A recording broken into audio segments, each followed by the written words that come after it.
Hey guys, starting material for for exam 3. This is chapter 6, discrete probability distributions, and section 6.1. So discrete random variables. Let's see. So random variable is a numerical measure of the outcome from a probability experiment. So its value is determined by chance. Random variables are denoted using letters such as X. And if you guys don't remember the difference between discrete and continuous, discrete, we're looking at the whole number. So discrete random variable has either a finite or countable number of values. The values of discrete random variables can be plotted on a number line with the space between each point. So a discrete variable would be like the amount of cars that or the amount of red cars that we see in a parking lot. So those could be infinite because we could stay at the parking lot forever, or they could be finite as in countable numbers. So 0 red cars, 1 red car, 2 red car, whole numbers. So we can't have half a car that's red. Continuous, on the other hand, continuous is looking at all of the space in between the numbers as well as the whole numbers. So a continuous random variable has infinitely many values. The values of a continuous random variable can be plotted on a number line in an uninterrupted fashion. So if we're looking at the numbers on a number line, we could have these half spaces. So an example of a continuous random variable would be the amount of miles it takes to travel from school to work, or from home to work, or home to school, or whatever. So looking at those values, we're able to have half values. We could have a mile and a half. We could have 2.3 miles. So we could have a larger range between those values, an infinite number of values in between these numbers. And that's the difference between continuous and discrete. Now, for an example, a number of A's earned in A section of statistics with 15 students enrolled is a discrete random variable because its values result from counting. So we could have 1A, 2A, or 0 A's, 1A, 2A, all the way up to 15 A's because we have 15 students. If the random variable X represents the number of A's and the possible values of X are in the form of X equals 0, because we could have 0 A's, no one gets an A. We could have one person getting an A, 2 people getting an A, 3 people, all the way up to 15 people. Again, we're capping it off at 15 because there are only 15 students there. Next, part B, the number of cars that travel through a McDonald's drive-through in the next hour is a discrete random variable. So another example of discrete, because its values result from counting. So we can't have half a car. So it would be anywhere from 0 up to there is no limit here. It's not finite, it's infinite because it's not stopping at a certain number. Realistically, we're not going to have 1 million cars in an hour. That would be impossible. But the number here is technically infinite. So we could have 0 cars within the next hour. We could have 1 car within the next hour, 2 cars, a lot of other cars after that. And part C, the speed of the next car that passes a state trooper is a continuous random variable because speed is measured. So we're able to measure how fast someone's going. So even though our car only tells us like 52 miles an hour, we know that we could go 52.3 miles an hour. We could go 55.8 miles an hour. We could go all of those distances. So we have half, the possibility of half there. So if the random variable S represents a speed, the possible values of S are all positive real numbers greater than 0. So if they are driving, it's not going to be equal to 0, but they could be driving at 0.02 miles an hour, like if someone's pushing it. Or it could go up to, I don't know, like 120, 130. Let's just cap it at 130. So it could go an infinite amount, or the speed is infinite, kind of, But here, for the sake of the problem, the speed could be anywhere from 0 up to, or 0 and above. And now identify discrete probability distributions. So let's break this down. Probability we learned in our last chapter. So probability, we learned a bunch of different cool things there. Distribution is our introduction to like a list of distributions. So the probability distribution of a discrete random variable X provides the possible values of the random variable and their corresponding probabilities. A probability distribution can be in the form of a table, graph, or mathematical formula. So here we have an example of a table. So suppose we ask a basketball player to shoot free throws.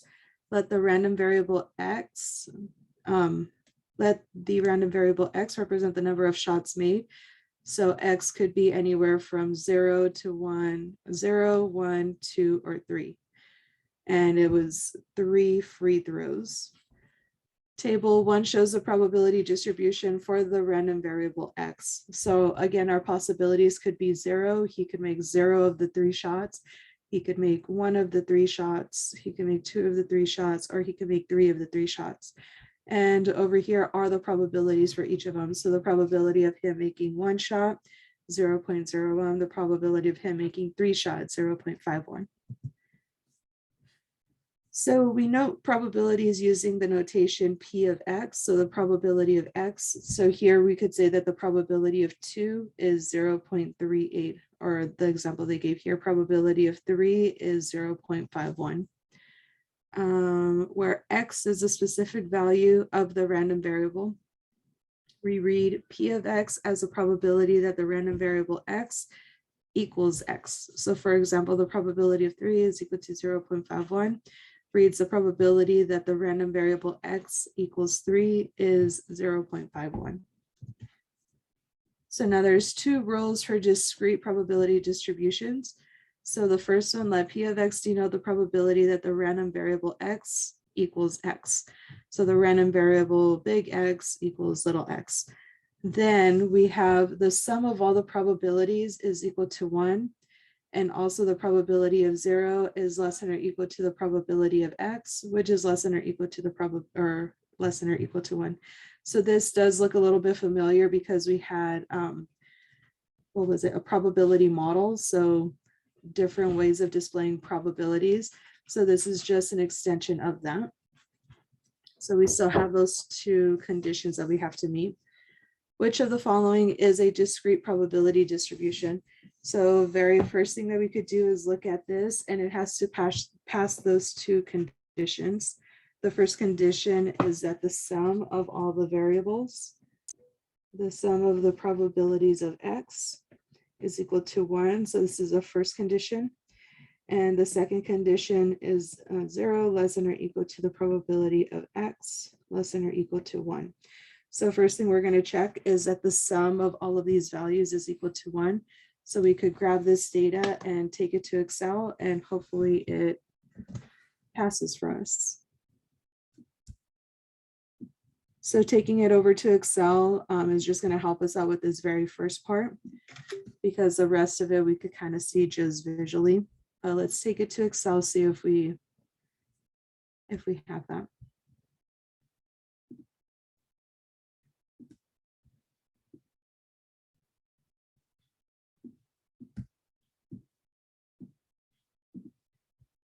And we have our screenshot.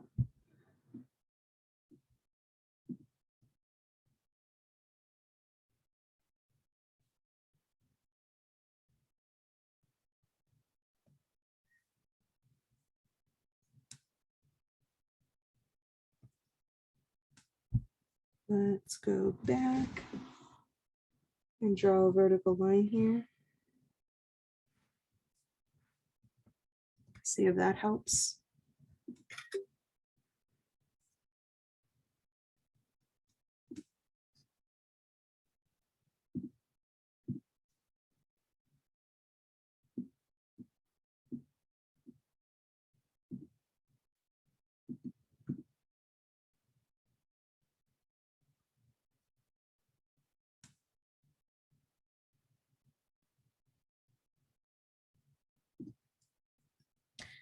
Let's try to just fix this here. So we have X and this is 1, 2, or sorry, 0, 1, 2, and 3. Or no, 1, 2, 3, 4, 5. And I'll do this off camera so we're not wasting valuable time here. And we're back. So here, the very first thing we're going to check is to see if the sum of these variables is equal to 1. So we're going to say that the sum is equal to sum of this data set here. And sum is equal to 1. So it does pass this very first one here. The next thing we're going to do is check to see if it passes this. So the numbers of probability should be between 0 and 1. So anything less than 0 is going to be a negative number. Anything greater than 1 will be, well, greater than 1. So negative numbers, do we have any? Ooh, it looks like we do have a negative number here. So it doesn't pass this part here. So this is not a probability distribution. So not a probability distribution. Since this one right here, since the probability of 5 is equal to a negative 0.07, which is less than 0.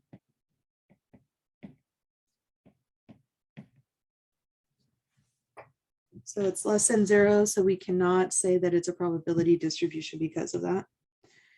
And let's see if we missed anything. Not a discrete probability distribution because probability of 5 is equal to a negative 0.07, which is less than 1. All right, next, let's take a look at this one. Again, 2 conditions. The first condition is that the sum of all the probabilities is equal to 1. Part 2 is that the probabilities are between 0 and 1.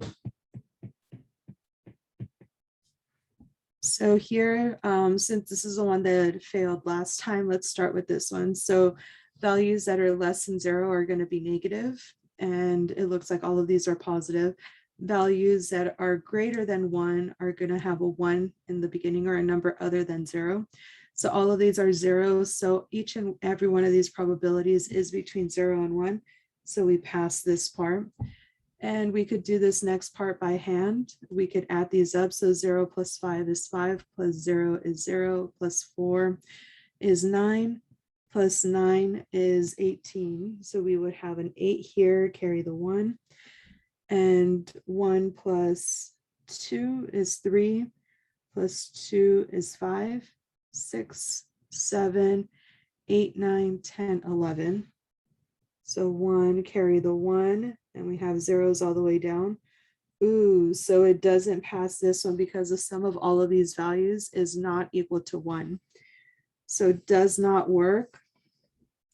So condition 1 is not satisfied. So the sum of all of the probabilities we just saw is equal to 1.18, which is not equal to, well, not 0, not equal to 1. So this is not a discrete probability distribution since the sum of the probabilities is not equal to 1.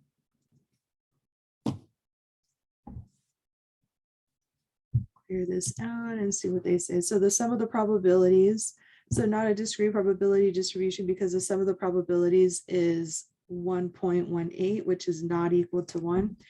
So therefore, it's not a discrete probability distribution. And let's check out this last one. Again, what we're looking for is that the sum of the probabilities is equal to 1 and that each of the probabilities is between 0 and 1. So let's add everything up and see what we get. So 0 plus 5 is 5, plus 5 is still 5, plus 4 is 9, plus 1 is 10. So 0, carry the 1. 2 plus 1 is 3, plus 2 is 5, plus 1 is 6, 7, 8, 9, 10. 0, carry the 1. 1 plus a bunch of zeros is still 1. All right, so the sum of all the probabilities is equal to 1. And now we have to make sure that the probabilities are between 0 and 1. So let's erase these marks right here. All right, so the probabilities have to be between 0 and 1. So we're looking for numbers that are less than 0 and also greater than 1. So numbers that are less than 0 are going to be negative numbers. And I see that all of these are positive. We don't have any negative signs there. So we have this part checked off. Now we have to look for numbers that are greater than 1. So numbers that are greater than 1 are going to have a number other than 0 in front of that decimal. All of these decimals have zeros in front of them. So these are all less than 1. So these two conditions are satisfied. So because of that, we could say that this is a probability distribution. Since both conditions were satisfied,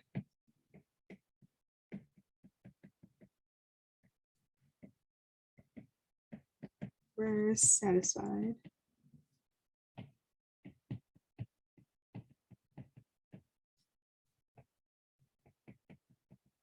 This is a discrete probability distribution. And let's see if we missed anything. So this is a discrete probability distribution because the sum of the probabilities is equal to 1. Each of the probabilities is between 0 and 1 inclusively.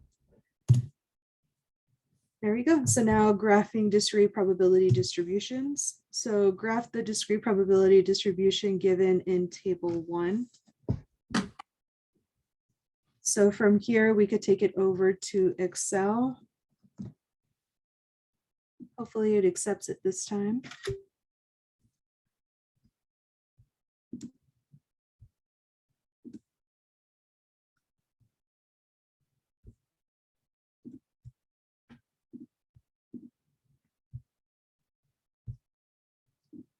Last screenshot, open.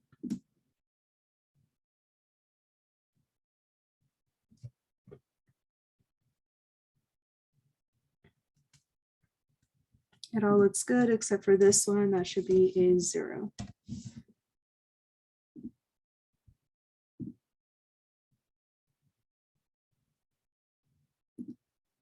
And just because it bothers me that they're not all centered, let's make them all centered. Okay, so from here, let's first see if it meets both of the conditions. So we could check the sum. Sum of the probabilities is equal to sum of this data set.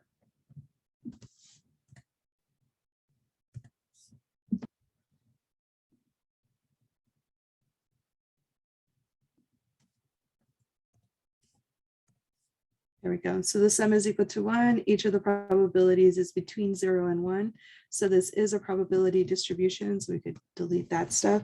And what we want to do is now graph it. So from here, insert table. So this is what we were using in the last chapter. But for now, use a bar graph.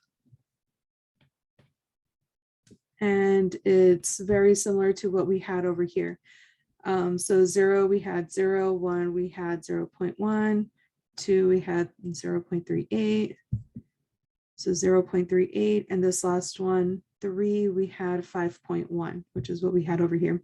So it looks a little tiny bit different, but it's still displaying the exact same data that we have here. Compute and interpret the mean of the discrete probability or the discrete random variable.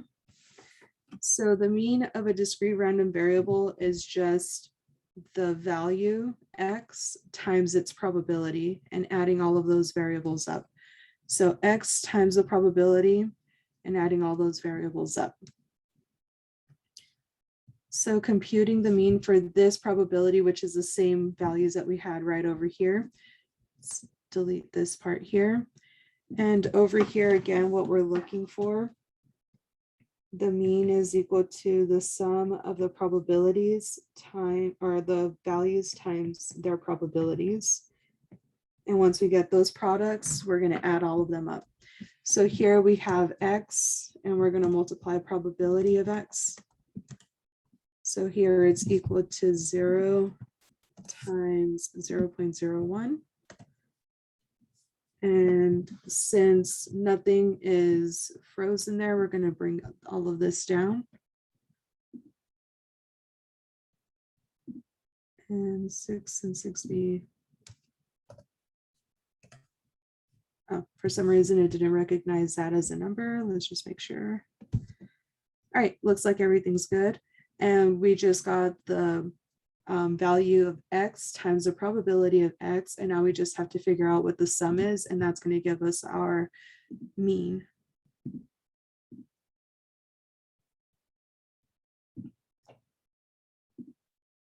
So we have the mean equal to the sum of these values right here. And there we go. So we have 2.39. So the mean ends up being 2.39. And let's see what we got here. So the third column represents X times P of X. Substitute the formula. Mean number of free throws made is going to be the sum of those values. So adding all of those up, we multiply them here. This is all they had right here. So multiplying those, we end up with 2.39, which is what we got, 2.39. So interpretation of the mean of a discrete random variable. So suppose an experiment is repeated n times. And the values of the random variable X is recorded. As the number of repetitions of the experiment increase, the mean value of n trials will approach the mean of X. So the mean of the random variable X, in other words, let X1 be the value of the values of the random variable X after the second experiment, and so on and so on. Then each of these X1 plus X2 plus X3. So very similar to the way that we approach like the regular mean. So we're adding all of the variables and dividing by n. That's our experiment there. So the difference between X bar and the mean of X gets closer to 0 as n increases. So we get really, really close to 0 as we increase our values of X, or our values of n, our sample size.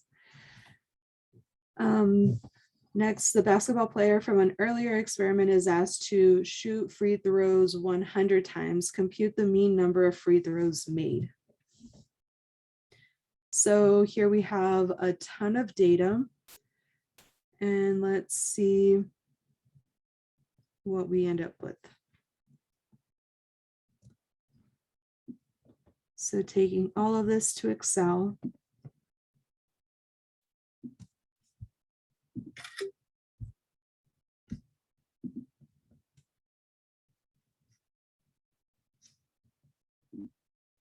So insert data from picture.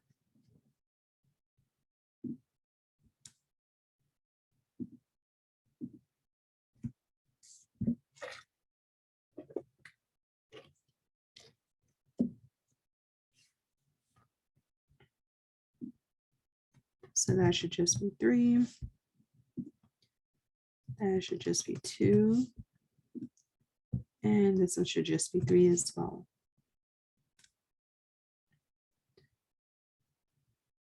And we don't have anything wrong with this one. Okay, insert. And here we have our data.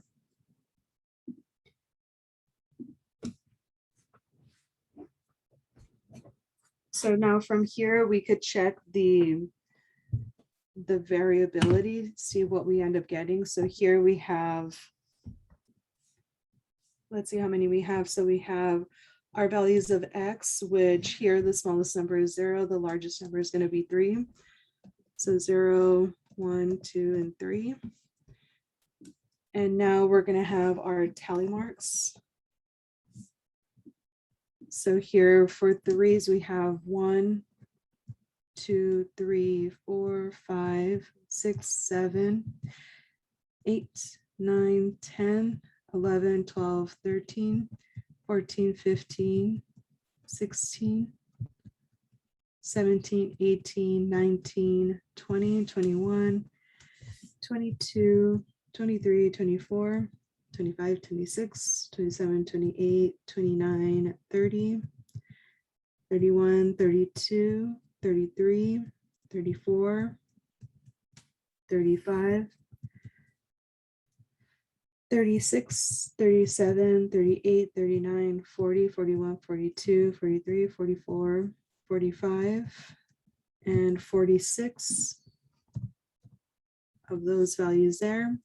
For twos, we have 1, 2, 3, 4, 5, 6, 7, 8, 9, 10, 11, 12, 13, 14, 15, 16, 17, 18, 19, 20, 21, 22, 23, 24, 25, 26, 27, 28, 29, 30, 31, 32, 33, 34, 35, 36, 37, 38, 39,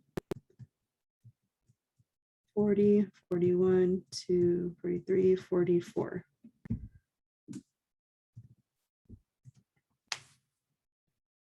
For 1,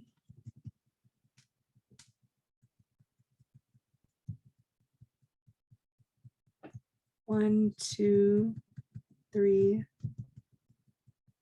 4, 5, 6, 7, 8, and 9. And here I only see this one. So for 0, we have 1. And now remember, the probability is always going to be the value divided by the total. So for these two, this is going to be the total. And here it's going to be equal to the sum of all these. And 100, perfect, because we had 10 by 10 here. And now we have the probabilities of x. So P of x. So this is equal to 1 divided by 100. Or 1 divided by this, but we'll just say 100. And here we could bring this down for the rest of these. And perfect. That's exactly what we needed. We could get the sum of these variables as well. But we really don't have to. We know that it's going to end up equaling 1 right here. All right, so now that we have that, the basketball team, compute the mean number of free throws made.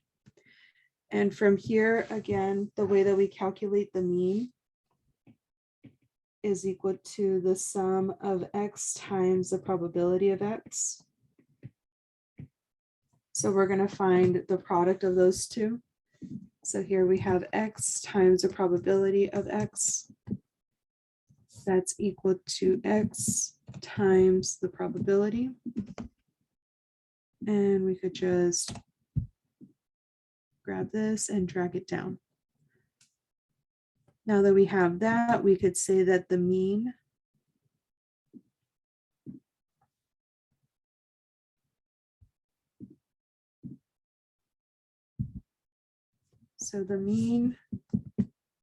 is equal to the sum of the products. So sum of these products. And there we go, 2.35.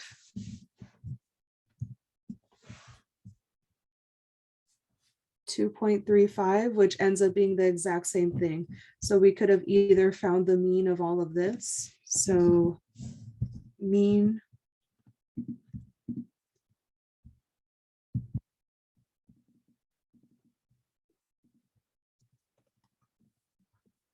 equal to the average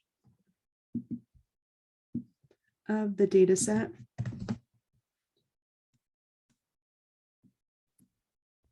There we go, 2.35, and we have 2.35 over here as well. So those two equal 2.35, and they're both exactly the same. So we could have done it either way. So this is close to the theoretical mean of 2.4. So from the earlier example, the larger, so as the number of repetitions of the experiment increase, we expect X to get closer and closer to 2.04, or I'm sorry, 2.4. Now looking at this here, so figure A shows the mean number of free throws made versus the number of repetitions of the experiment for the data in table 4. Figure B shows the same information when the experiment of shooting free throws is conducted a second time for 100 repetitions. So here we had the first 100 repetitions that he made. This here represents a second 100 repetitions that he made. And it's either whether he made the free throw or not. That's what makes it a binomial experiment. Actually, we're not talking about binomial experiments yet. All right, so now computing and interpreting the mean of a discrete random variable. Was it just a mean? Yeah, the mean of a discrete random variable. So because the mean of a random variable represents what we would expect to happen in the long run, it also is the expected value of the random variable. So expected value. So the term life insurance policy will pay a beneficiary a certain sum of money upon the death of the policyholder. These policies have premiums that must be paid annually. Suppose an 18-year-old male buys a $250,000 one-year term life insurance policy for $350.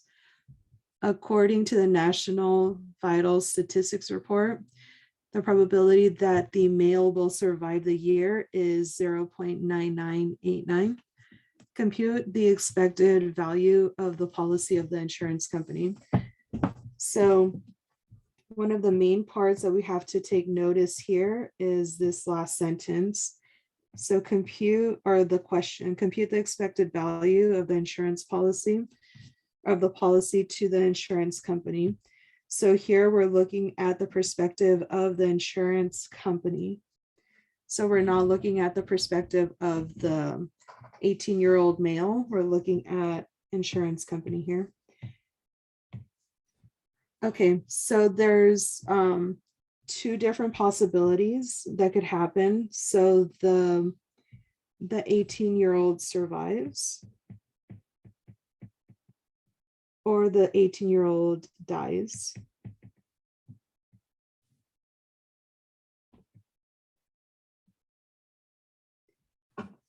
So here the value X is going to be the amount of money that the insurance company, remember, insurance company either wins or loses. So if the 18-year-old survives, then the insurance company receives $350.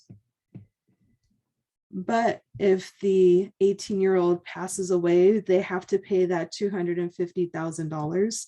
But notice they don't have to pay the entire $250,000 because that 18-year-old already paid $350. So what this value here is 250,000 minus 350. And we could find those values over here. But the next value that we're going to look at is our probability. So probability of X. Probability that the person, or that the 18-year-old survives, they gave us that probability over here. Suppose the 18-year-old dies. So the probability that the male will survive the year is, so survive will be 0.998. 998,937.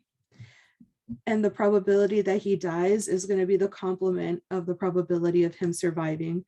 So complement is just going to be 1 minus 0.998937. And then we could compute the expected value from here. So let's take this over to Excel.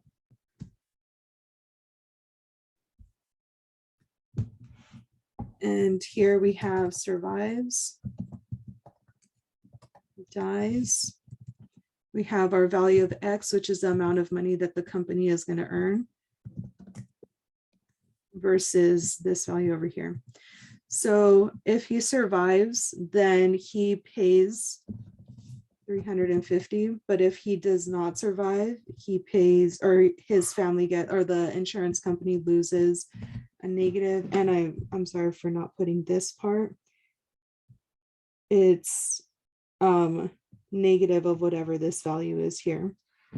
So this is how much money that they're losing. So they get that 18-year-old's $350, but they're subtracting 250,000.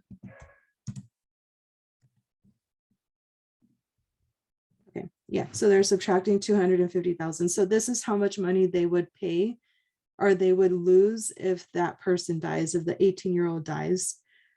The probability that the 18-year-old survives is the value that they gave us. So 0.998937. And the probability that he dies is the complement. So it's equal to 1 minus this value right here. And now that we have all of this, we could use our expected value. So expected value is just the mean. And the mean is the sum of X times the probability of X. So from here, we just have to find this product right here. So this is X times the probability. So here it's equal to this value times this value. And we could bring this right back down. So now we have those two values there multiplied with each other. And the sum of those values is going to give us the mean. So we could say that expected value of X is equal to the sum of these two values. So $84.25. So the mean, or the expected value of that from the perspective of the insurance company, ends up being this value. So what we could say is, on average, the insurance company earns about $84.25 for every 18-year-old male that buys a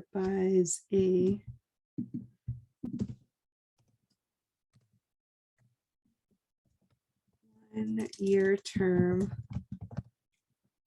life insurance policy.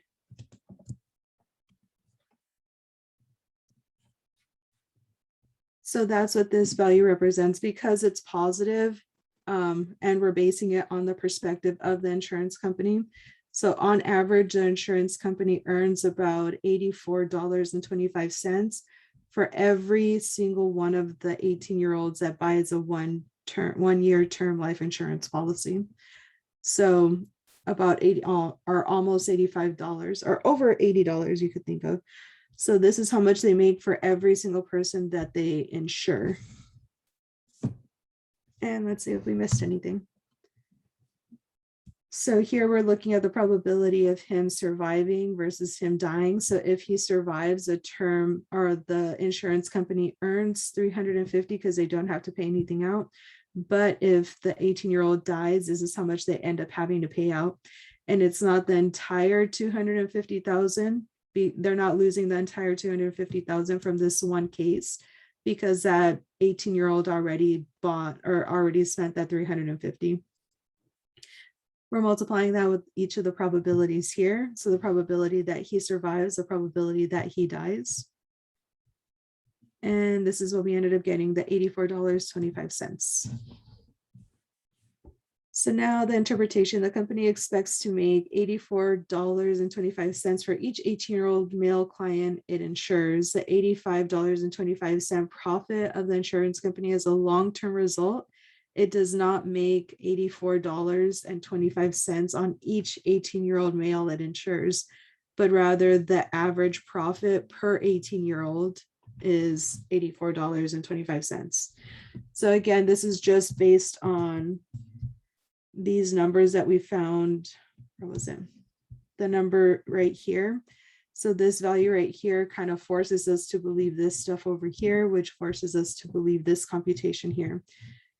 So because this is a long-term result, the insurance idea will not work with only a few insured people. So if only three people get insured, they're not making $84. So they could potentially make all of their profits, so 350 times 3 people, or they could potentially even lose all of that because we're looking at 3 random 18-year-olds. All right, compute the standard deviation of a discrete random variable. So now the standard deviation is going to be either one of these two computations. We'll just use this one because it's it's a lot closer to what we are used to. So we're used to seeing this here. So the deviations from the mean squared, and this time we're just multiplying it with the probability. All right, let's see. So first standard deviation of this discrete random variable. So this is the same data that we had over here. There we go, that we had right over here. So we're going to use this data. And we said that the standard deviation is equal to the square root of the sum of deviations from the mean squared times the probability. So we're going to have to compute each of these. Luckily, the very first thing that we need to find out is the mean, but we already have the mean. The mean's right here. So we have the mean minus the deviations. So the mean minus x, whatever that value is, we're going to square it. Then we're going to take the probability or multiply the probability with whatever we got from that last column. Lastly, we take the sum, and before we could say standard deviation, we would take the square root of it. Okay, so let's get started. The first thing we're going to look at is x minus the mean. So x minus the mean.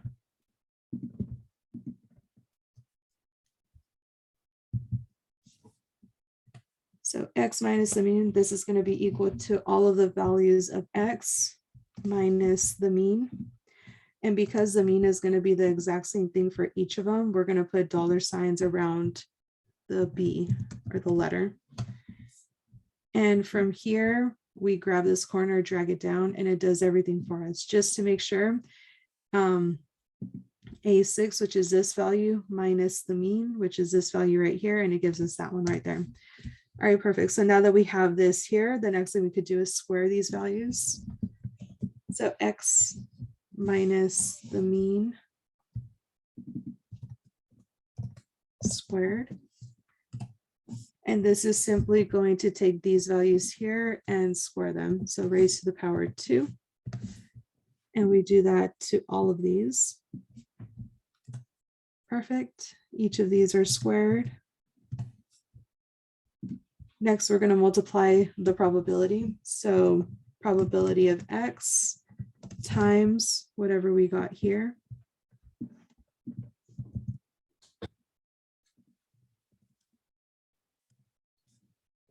And it's just going to be these values here times the probability of x. So probability of x, hit enter, and bring these down. And there we go. So we have all of this right here. The next thing we're going to do is take the sum of all of that. So copy, then we have the sum of this. And that's equal to sum of these values here. And lastly, before we could say that it's our standard deviation,